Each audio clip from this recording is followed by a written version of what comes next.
په هلمند ولایت کې نوی تعلیمي کال په داسې حال کې د ښوونځي په زنګ په وهلو سره پیل سو چې لا هم تر 6 لکه زیات کسان زده کړو ته لاسرسی نه لري.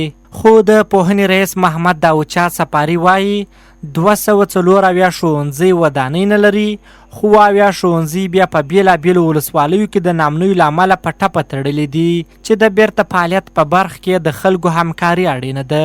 هغه دغه راز وویل د تیرو کلونو په پرتله په زیاته اندازه نجونو او هلکانو په ښوونځي کې نوملیکنه کړې ده چې دا مهال 40,000 نجونې په زده کړو بوختې دي. سږ کال مو 10 الی 20% تر هغه زیات تابع نیولې ده چې باید موږ جذب کړو. همدارنګه تېر کال موږ ښوونځي پرانیستل دا ورې هم بندې ښوونځي لرو چې هغو دپاره پلان نیول سوی دی، ترتیبات نیول سوي دي، یو تعداد ښوونځي خلاص سوي دي او د خلاصېدو په حال کې دي. همدارنګه تېر کال موږ د تعمیراتو سره د نشتون سره ډېر د لاس او ګریوان وو په ستونزو کې وو. سږ کال خوشبختانه د 72 نوي ښوونځي جوړېدو بودیجه ټوله انتقال سوې ده. د 24 ښوونځي ملحقات دي چې د هغوی بودیجه هم را روانه ده. د کتابو نشتون، د 3000 ښوونکو کموالی، د میز او چوکیو نه درلودل او ځینې نورې هغه ستونزې دي چې د پوهنې ریاست ورسره په نوي تعلیمي کال کې لاس او ګریوان دی. خو د هلمند والي ژمنه کوي چې په دې ولایت کې به ډېر ژر د نوو ښوونځیو د جوړېدو چارې پیل سي، خو له طالبانو غواړي چې د دوی تر واک لاندې سیمو کې ښوونځیو جوړېدو ته اجازه ورکړي.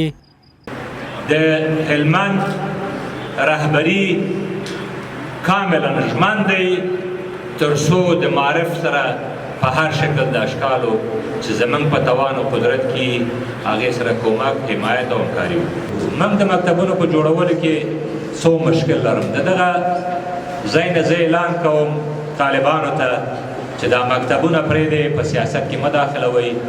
دا د دې وطن د بچیانو حق دی او د تعمیر جوړولو دپاره اجازه ورکوي تر څو زموږ بچیان آینده افغانستان دپاره ښه وروزل شي. هلمند د هیواد په سوهل کې هغه ولایت دی چې نامنیو او کلتوري ستونزو ډېرې نجونې له زده کړو بندي کړي دي. خو د دې ولایت د نجونو مرکزي لیسې ښځینه ښوونکي وایي اوس د نجونو علاقه له زده کړو سره زیاته سوې چې تر ډېره د کورنۍ او خپلوانو له لورې ښوونځیو ته هڅول سوي دي. فرضاً خصوصي ډول په کورو کې زده کړې کړې وه او راله په 5م 4م 4م صنفو کې ځای ونیوله. مخ پر اخوا لیسه ورځ په ورځ علمیت زیات پیدا سو، پوهنه زیات پیدا سو، تر دې حده پورې چې نن ورځ شاګردان موږ لرو چې هغه د کور نجونې دي یا د کور ښځې دي چې یا د خاوند دخوا هڅول کېږي یا د پلار دخوا هڅول کېږي یا د خپلوان دخوا هڅول کېږي یا د خپل د فامیلو د رقابت په اساس هڅول کېږي. هلمند کې د تشکیل له مخې 422 ښوونځي لري چې دمګړی د نامنیو او ځینو نورو ستونزو له امله یې 240 ښوونځي ودانۍ نه لري او 80 بیخي د زده کوونکو پر مخ تړلي دي چې 6,20,000 زده کوونکي هم له زده کړو بې برخې پاتې دي.